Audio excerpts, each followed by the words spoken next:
Hello, this is Dana Arcuri, author, speaker, survivor, and advocate. Welcome to my channel. I hope everyone's doing well. Today's topic is something that I have been thinking about for some time, and I think this is such a needed topic that we need to raise awareness on and understand and then learn how to not fall for these different forms of manipulation. And so today's topic is called the crazy making of blame shifting. And many of my viewers have experienced this in one form of another. It is most definitely a crazy making.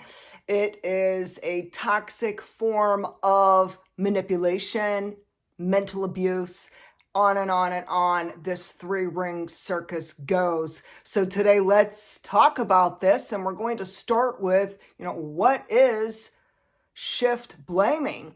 So according to freedictionary.com, they said that blame shifting is when someone shifts the blame from person to person. So the root of blame shifting is when a toxic person, such as the narcissist and the flying monkeys, fail to take responsibility and accountability for their malicious words, actions, and behaviors. And here's an example. So there is a narcissist, and we're just going to say this is your malignant narcissistic parent. And they did something extremely cruel and inappropriate to you, in which they dump the blame on you and they blame shift. And a lot of blaming, this whole crazy making of dumping the blame onto the family scapegoat. What it is in reality is simply that the malignant narcissist will never ever take responsibility and accountability for their actions and their words and their evil choices in life. And so there's a lot to learn about this. I'm going to start with different ways that there are signs. So there could be very subtle signs of blame shifting. And so the one thing we can understand from the very get-go is that there is no remorse and there are no apologies on the part of the person who is doing the blame shifting. So please be aware of that right up front, that when this is happening to you, they do not care and they'll never ever have any genuine apology nor remorse. Okay, so let's get into some of the subtle signs of blame shifting. So number one is the toxic person will justify their abusive actions and their words and different ways they manipulate you and gaslight you and silence you and everything under the sun that goes on with the madness of this just unbelievable amount of psychological abuse. So what happens is whoever this person may be, for you, it could be your parent, it could be your siblings, it could be a boyfriend, a girlfriend, an ex-spouse, it could be a roommate, it could be your boss, and basically it could be anyone who has these covert tactics of blame shifting. So what we can understand is they use justification to try to get away with this cruel tactic.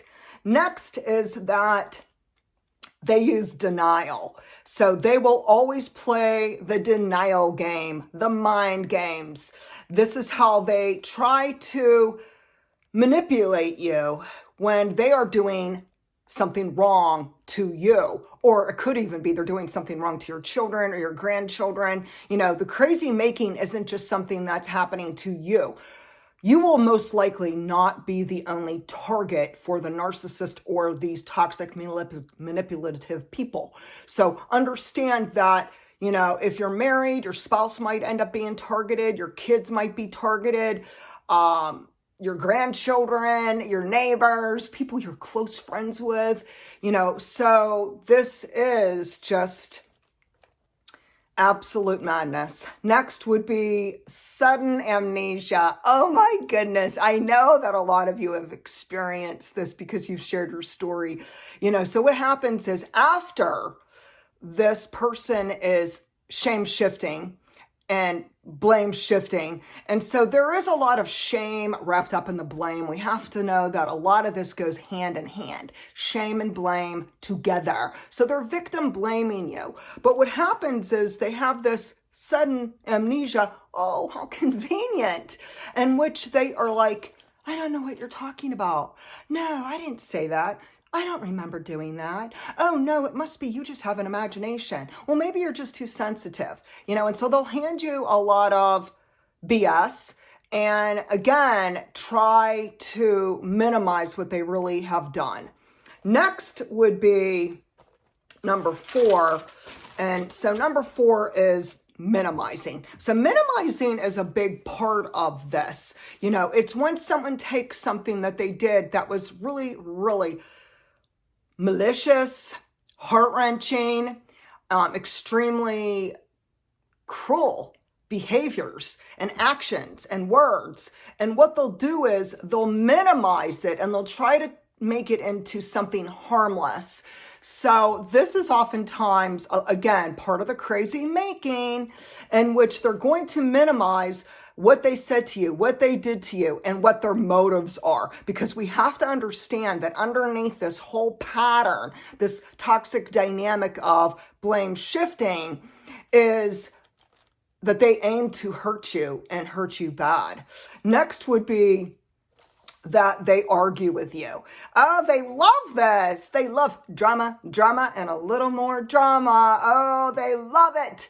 I think they just crave it. They need a lot of drama because they have these big, ginormous egos, and it makes them feel good.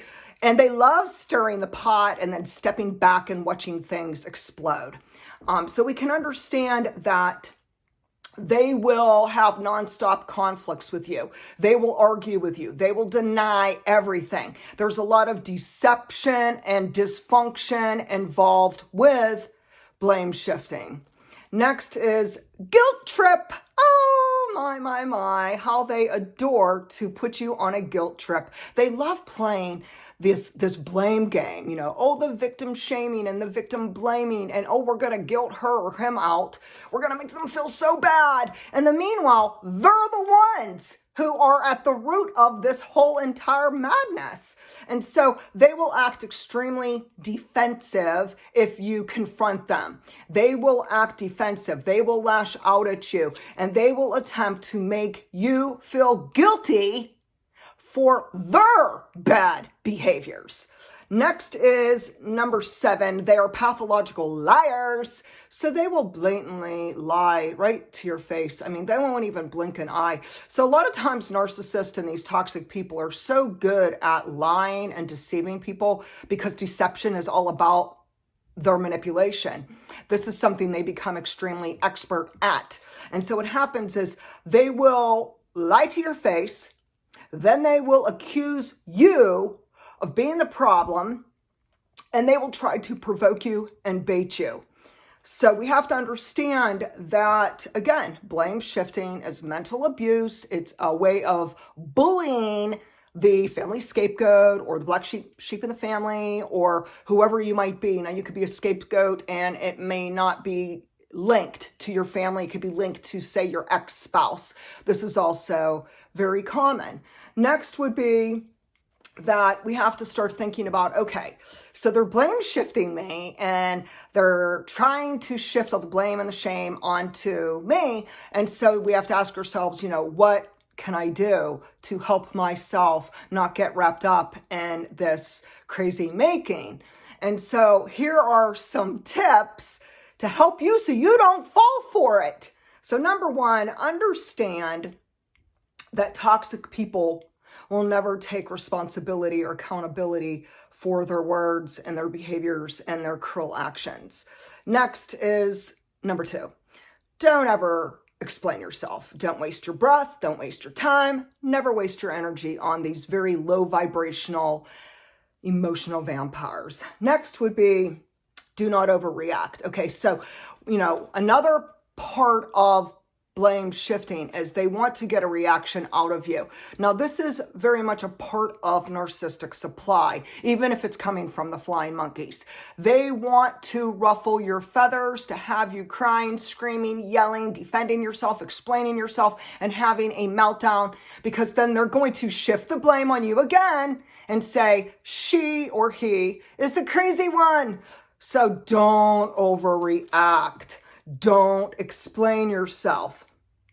Next is don't defend yourself. Okay, so part of this whole blame shifting is they want you to defend yourself. They want you to somehow take responsibility for their own issues. And it's just a waste of time. So please understand that it's very unproductive to defend yourself, explain yourself, and waste your breath on these types of people. Next is number 5. So the only way, the best way, the healthiest way to respond to those types of people who choose to blame shift you is to simply not engage with them. So number 1, don't react. Number 2, don't engage. And salvage your energy, salvage your sanity and your peace of mind, because you deserve to heal. Next is number 6. Another part of taking back the power of these toxic relationships. They're very, very unhealthy. So a big part of the healing journey is to stand up to yourself and to walk away from the crazy-making relationships that are destroying your life. Next would be build better boundaries and maintain them.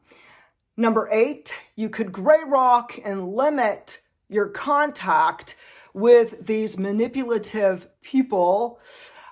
Gray rock is basically you do not go out of your way to have conversations with them. You really limit all forms of communication, meaning you're not always going out with them, talking on the phone with them, texting them, following them on social media, and responding to them. So you really keep it to a very minimal amount of contact, and that way you could try to take a deep breath, people, and try to lessen the aggravation and the crazy making involved with their blame shifting.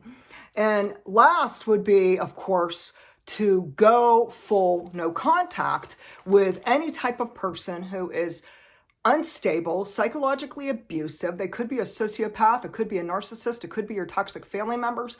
And again, there's a lot of different people who it could be, and you know who it is. You know what you're dealing with. And so the best thing, if you want to salvage your peace of mind, your sanity, and start a fresh new beginning in this whole new healing journey, would be to go full no contact. Now, this means that you no longer have any contact, whether it's face-to-face, whether it's long distance, whether it's emails, whether it's following them on social media. You don't have any form of communication.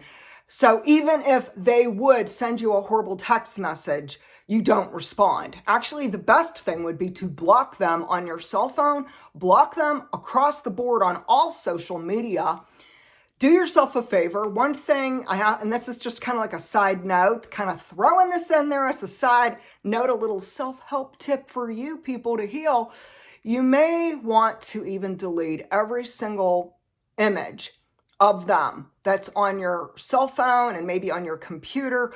And why? Why would you want to delete these pictures of them? I'll tell you why. Because when you're looking at your cell phone, and just say you wanted to go find this one particular image and say it was from your vacation last year, but then all of a sudden you're scrolling through your cell phone and you were just like, boom, boom, boom. You're triggered because you see the picture of this narcissistic parent, or you see this picture of you and this ex-spouse who was a narcissist. And all of a sudden you're triggered, you're having flashbacks, you feel uncomfortable, you feel sad, and then you feel mad, and then you're having a roller coaster of emotions. And so part of healing is actually not only removing these toxic relationships from your life, but it's actually even removing objects that relate and pertain to them. So you're not only removing the images off your cell phone, but you're also looking around your home. Are there these horrible negative memories, nightmares of these people? If so, you might want to start A, donate it, B, throw it away, rehome it. Do what you need to do. Some people, part of your healing journey could be lighting it on fire and saying adios and just kind of watching it burn. And it's almost like, visualize this now. It's almost like you're cutting the cord, the trauma bond to the toxic person. And I'm not sure who it was who talked to me about the trauma bond, but there's someone, and forgive me, I can't recall your name. There's so many people who respond on my YouTube channel, but someone gave me a very wonderful word picture.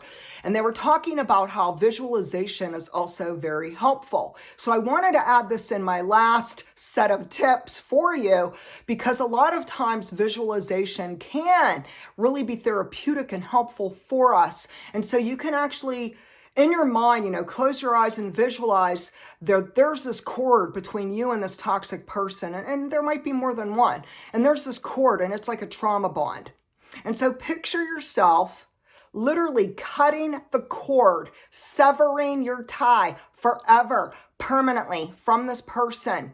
And then when you visualize this, always have like a wonderful, beautiful outcome that you're free. Maybe you're picturing yourself and visualizing that you're walking barefoot on the beach, or you're over in the mountaintops and you're in this beautiful, beautiful nature place that is so peaceful and so tranquil, and it makes you feel whole again. Do what you need to do to help your own self with your trauma healing and this recovery journey. What works for one may not work for another, but I'm kind of throwing these tips out there because a lot of people appreciate the education and the different things that I have done that have helped me in my healing journey. So let's start with this. Has anyone did blame shifting to you? Has anyone tried to victim blame you or victim shame you, and they basically just dump this onto you and act like you're the problem? Next is, how did you respond? Did you freak out, flip out? Did you go no contact? Share with me your experiences. I'd love to hear how you handled this. And I hope these tips are beneficial for you. Like my channel, subscribe to my channel, and feel free to share your stories and share this on your own social media accounts. Thank you so much for being a part of my YouTube channel. Have a beautiful day.